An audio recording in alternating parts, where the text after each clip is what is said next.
Hi, my name is Jandos, and before starting this video, I want to ask you a question. What do you know about Kazakhstan? Perhaps you know that Kazakhstan is a huge country in Central Asia, or you know something about Kazakhstan from the film Borat. Whatever you know about Kazakhstan, in this video I will try to tell you about this huge but problematic country. First of all, I want to introduce myself to you so that you understand that you can trust me. My name is Jandos. I'm a native Kazakh. I have been living in Kazakhstan since the moment of my birth, that is 15 years.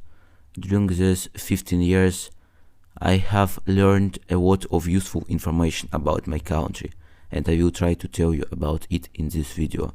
I also want to say that I don't live in Astana or Almaty. I don't have rich parents, but ordinary people from the middle class. I have no relatives who occupy a huge status in the government of Kazakhstan. I am an ordinary guy from an ordinary family. After a long introducing, let's go! Let's first start not with the good, but with the bad. First of all, I want to tell you about one of the main problems of Kazakhstan: ecology. Probably when you were interested in Kazakhstan, you wrote in Google Kazakhstanlife, and you probably paid attention to the very low popularity density with such a huge size of this country. And you were like this. Wow, Kazakhstan is a huge country with a low population density. Probably the pleasant nature has been perfectly preserved in Kazakhstan. Yes, it's true. But if you don't take into account some facts about the desiccation of entire reservoirs, a huge discharge of various wastes into the atmosphere, then yes, we have a pristine nature. Well, to be honest, Kazakhstan is a very beautiful country with a picturesque nature. And it's one thing when you go somewhere outside the city and see beautiful landscapes, and another when you come to this city and see not a beautiful infrastructure, but a huge smoke over your city, broken roads, and a huge number of stray dogs. Yes, environmental problems in cities are a very big problem in Kazakhstan. I'm not even talking about the illegal dumping of various waste outside the city. The situation there is much worse. In our city, government stopped building houses until 2026 because city heating cannot fully heat the entire city. There are no large recycling plants in Kazakhstan, and there are no honest organizations that would control the entire process of garbage disposal. Of course, I understand that Kazakhstan is a very huge country on which you can spread all the garbage with a thin layer, like butter on bread. But how much will it be enough? And who will have to clean up this garbage? The second problem is the political system in Kazakhstan. As you probably know, there is a cult of Nazarbayev personality in Kazakhstan. Even in schools, students learn Nazarbayev's biography about the fact that he was given by fate, that he is the father of the Kazakh people. In Kazakhstan, he even has the status of Yelbasi, which gives him full immunity and renunciations of criminal cases. Of course, after the protest in January 2022, many high-ranking officials were dismissed in Kazakhstan. Even Nazarbayev was dismissed from the post of chairman of the Security Council of Kazakhstan, and Tokayev took his place, but in general nothing has changed much. Nazarbayev's relatives have not yet lost their statuses in the government, and Tokayev himself is considered a weak politician who only executes Nazarbayev's orders.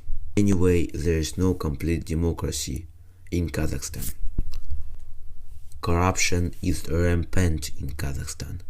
As in the entire post-Soviet space, state bodies do not fulfill their duties to the people, but only think about how to steal more money from the state budget.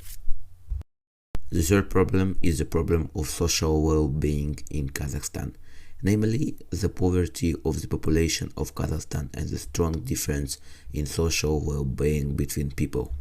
Firstly, as you know, Kazakhstan is a post-Soviet country, which means it's a corrupt country, and in corrupt countries there is a characteristic feature of uneven distribution of human capital between society. That is, for example, let's say there are two people somewhere in Sweden. one of whom works as an engineer and the other in government agencies. Approximately both of them receive a similar salary. Both can afford to go abroad twice a year. That is, there is a difference in human capital, but it is not so significant. And now let's take exactly the same people, only in Kazakhstan. The one who works in the authorities will get richer every year, since the national currency is getting cheaper.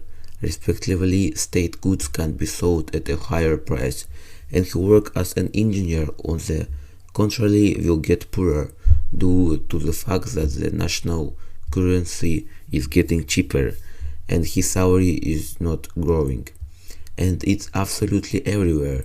You can live with a poor person on the same street who lives from paycheck to paycheck, or you can live on exactly the same street with a person with a new foreign car and with the latest iPhone. Okay, enough talking about the minuses of Kazakhstan. It's time to talk about the pros. Firstly, there are huge prospects for Kazakhstan in the future. Kazakhstan is a very young country that has only recently become an independent country. Kazakhstan has a huge territory and a low population destiny. That is, a new smart society can be made from scratch.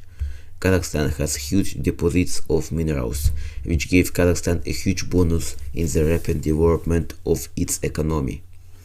Due to the vast territory in Kazakhstan, it is possible to actively develop the agriculture sector, which will make it possible not to depend on other countries from raw materials and import their products. In general, Kazakhstan has a huge future. The second plus is the absence of conflicts between Kazakhstan and other countries. Result: of course, Kazakhstan has a huge potential. Kazakhstan can become a world power thanks to its territory and resources. The main thing is to realize the potential. I hope that Kazakhstan will be able to solve its internal problems and choose the path of a highly developed country. And to you, my dear viewers, I sincerely thank you for watching this video to the end. Thank you for watching, and bye to everyone. And don't forget to like the video and write a comment below. Thank you. Goodbye.